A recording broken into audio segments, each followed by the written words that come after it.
ladies and gentlemen, to a broadcast of Jerusalem's gates. I got a real important message. I hope you stick it out. It's going to be a short message. You know, the prophets foretold there'd be wars and rumors of wars in the end days. We're not heading to the end of the age. We're at the end of the age. There's one of two things coming up: the rapture or the day of God. The day of God is a dreadful day. But love is, it also says that love will grow very cold. A lot of people would have hate in their heart. I'll try to memorize the greatest love chapter, 1 Corinthians chapter 13. Please forgive me if I stutter or miss a word. It goes something like this.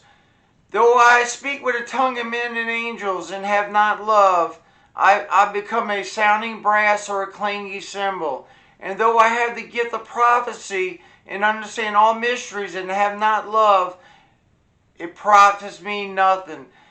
Though I bestow all my goods to feed the poor, and though I give my body to be burned, it profits me nothing. Love is patient. Love is kind. It does not envy. It does not boast. It's not rude. It's not self-seeking. It's not easily angered. It keeps no record of wrong. Love does not delight in evil, but the truth. Love always protects, trusts, hopes, persevere. Love never fails. Whether it be prophecies, they shall fail. Whether it be tongues, they shall cease. Whether it be knowledge, it shall vanish away. For I know in part, and I prophesy in part, but when perfection comes, the imperfect is done away. When I was a child, I taught like a child. I thought like a child. I reasoned as a child. But when I became a man, I put away childish things. Now we see darkly as in a mirror. Then we shall see face to face. For I know in part, even as I am fully known. Now abideth faith, hope, love. These three. But the greatest is love. Paul knew what he was writing. Ladies and gentlemen, wars are consuming the world. And some people, well, a lot of people, think that if you're insulted or somebody attacks you, you got to insult them and you got to attack them, or you're not a man. That is the farthest from the truth. A real man loves and forgives. A real man of God. Ladies and gentlemen, I've been through a lot of injustices. And people that know me know how much injustice I've been through. And there's a phrase that kept me going. It goes something like this. When I am wrongfully persecuted, I endure it. When I'm insulted, I answer back with kind words. When I'm cursed, I bless back. We must love our neighbor as ourselves. If somebody asks you to go 1 mile, go with them 2 miles.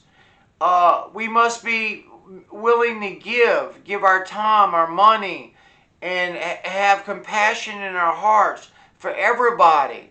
For everybody. My father had a saying, when you turn your enemies into your friends, you truly conquer the world. Well, ladies and gentlemen, the United States has a lot of enemies, and China, North Korea, and Russia is gaining strength. And the only way to save America is to cleave to the Lord. America must get back to the Lord. One or two things are fixing to happen: the rapture or the day of God. The day of God is not pretty. I can assure you, I had a dream of it when I was a little adolescent child. It's not pretty. I wept bitterly in that dream. And I talked about it on other videos. But just remember, people, to love in your heart.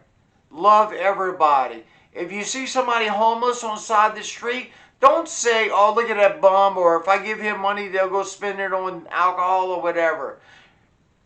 When you give that money to that homeless person, you will be blessed. Once that money leaves your hands into that homeless person, that person's responsible for what they do with that money. You would be blessed for giving it.